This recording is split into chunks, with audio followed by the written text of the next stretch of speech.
ओर शीश कटे हड़ लड़फड़े जग छूटे जालो।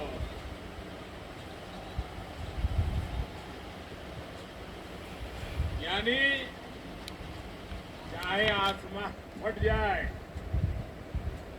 धरती पलट जाए, सुरक्षा कवच फट जाए, शीश कटे, हड़ तड़पे, लेकिन जालोर नहीं छूटता। भाजपा और जालोर सिरोही का रिश्ता मुझे लगता है इतना ही निकट है। आपने हर बार भाजपा को भरपूर आशीर्वाद दिया है, तो इस बार भी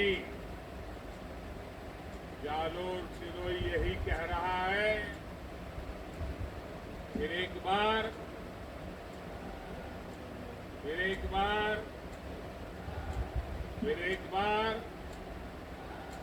भाई और बहनों, पहले चरण के मतदान में आधे राजस्थान ने कांग्रेस को बराबर की सजा दी है, उनको बराबर का सबक सिखाया है। राष्ट्रभक्ति से ओतप्रोत राजस्थान ये जानता है कि कांग्रेस कभी भी मजबूत भारत बना ही नहीं सकती। देश को ऐसी कांग्रेस सरकार नहीं चाहिए। देश को 2014 के पहले जो हालात थे, वो हालात वापस नहीं चाहिए। हर कोई कांग्रेस की कमजोर सरकार को, आते जाने वाले लोग भी धमकाते थे और हर कोई देश को लूटने में जुटा था। प्रधानमंत्री को तो कोई पूछता ही नहीं था।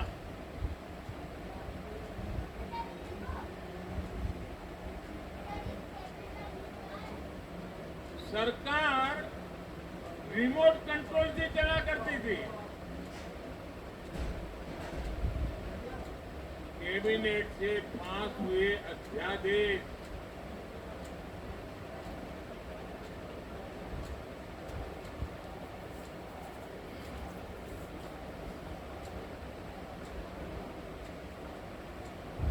ये दो बेटे बेटी से मेरा निवेदन है, आप बैठिए, थक जाएंगे बेटा, चुनाव में बहुत काम कर रहे हैं आप लोग।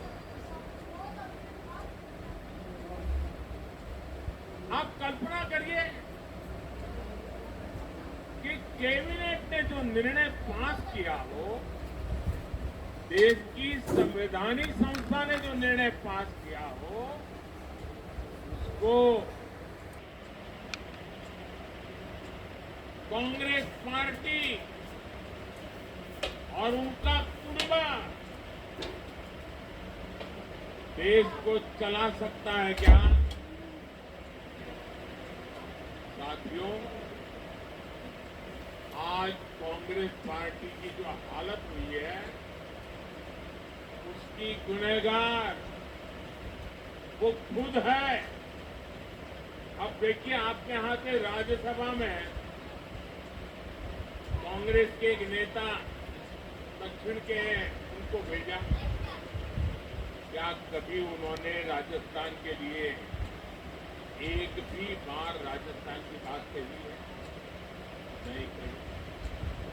आपने बड़ी उदारता पूर्वक भारत के भूतपूर्व प्रधानमंत्री मनमोहन सिंह जी के सम्मान में उनको भी राजस्थान से राज्यसभा में भेजा। ठीक है, वो काफी समय बीमार रहे, लेकिन क्या कभी राजस्थान में उनको फिर से देखा आपने? और अब उनके एक दूसरे नेता को आपने बचाने की कोशिश की राजस्थान वालों ने। जो लोग चुनाव नहीं लड़ सकते, चुनाव जीत नहीं सकते, मैदान भाग के इस बार राजस्थान से राज्यसभा में आए हैं।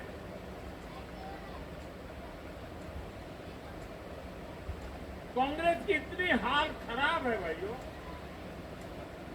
अब देखिए, कांग्रेस ने देश पर 60 साल तक राज किया।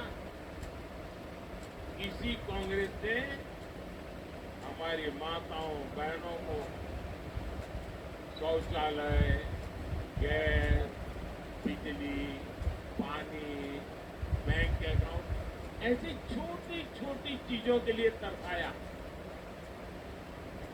इसी कांग्रेस ने परिवारवाद और भ्रष्टाचार का दीमक फैलाकर देश को खोखला कर दिया। और उनके इन्हीं पापों की सजा आज देश कांग्रेस को दे रहा है। और खास करके देश का युवा इतना गुस्से में है, वो दोबारा कांग्रेस का मुंह देखना नहीं चाहता।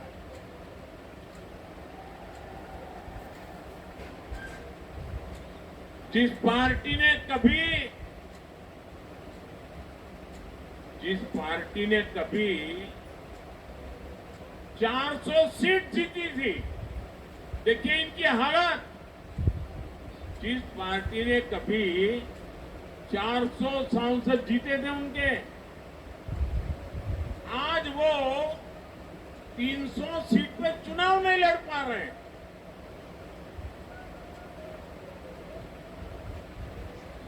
आज कांग्रेस की हालत ये है, उनको उम्मीदवार नहीं मिल रहे हैं। इन्होंने अवसरवादी इंडी अलायंस बना लिया है। उसकी पतंग उड़ने से पहले ही कट गई है। कहने को तो गठबंधन है, लेकिन अब हालत देखिए। कई राज्य हैं चाहे गठबंधन वाले ही आपस में लड़ रहे हैं।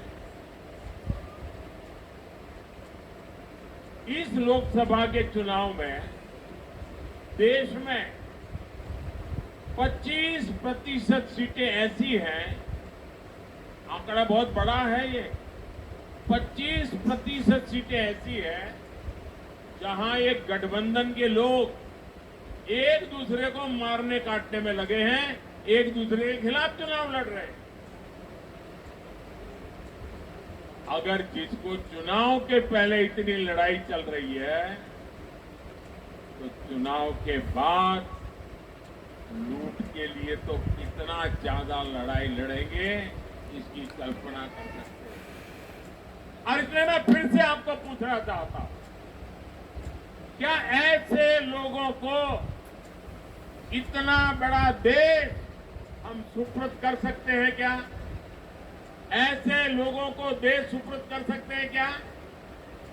अरे आप अपने घर में गाड़ी हो ना, तो भी किसी गहरे गहरे के हाथ में नहीं दे सकते हो भाई। देते हो क्या?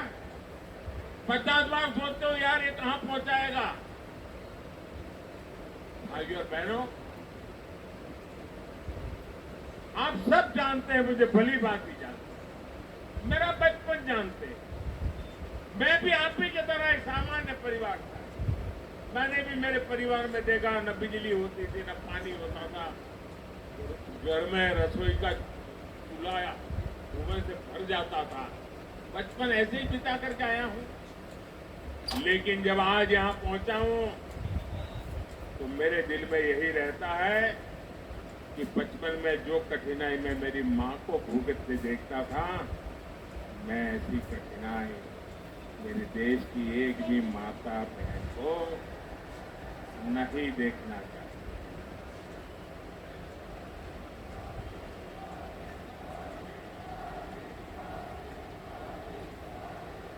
और इसलिए मैं आपके एक बेटे की तरह, मेरी माताएं बहनें आपके एक भाई की तरह आपके दुख दर्द को मिटाने के लिए दिन रात दौड़ रहा हूं। अभी तक राजस्थान के करीब 19 लाख गरीब, दलित, पिछड़े, आदिवासी परिवारों के पक्के घर बन चुके हैं। वो लोग पक्के घर में रहने चले गए हैं और इसमें 1 लाख पक्के घर मेरे इसी जालोर और सिरोही में बने हैं।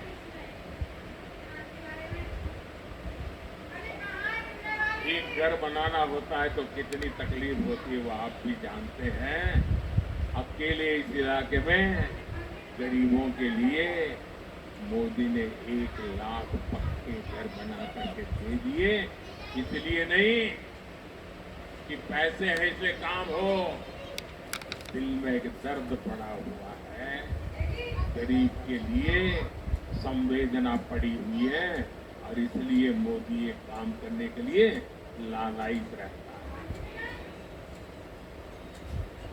अच्छा, आप एक मेरा काम करेंगे? ऐसे नहीं हाथ ऊपर करके बताइए।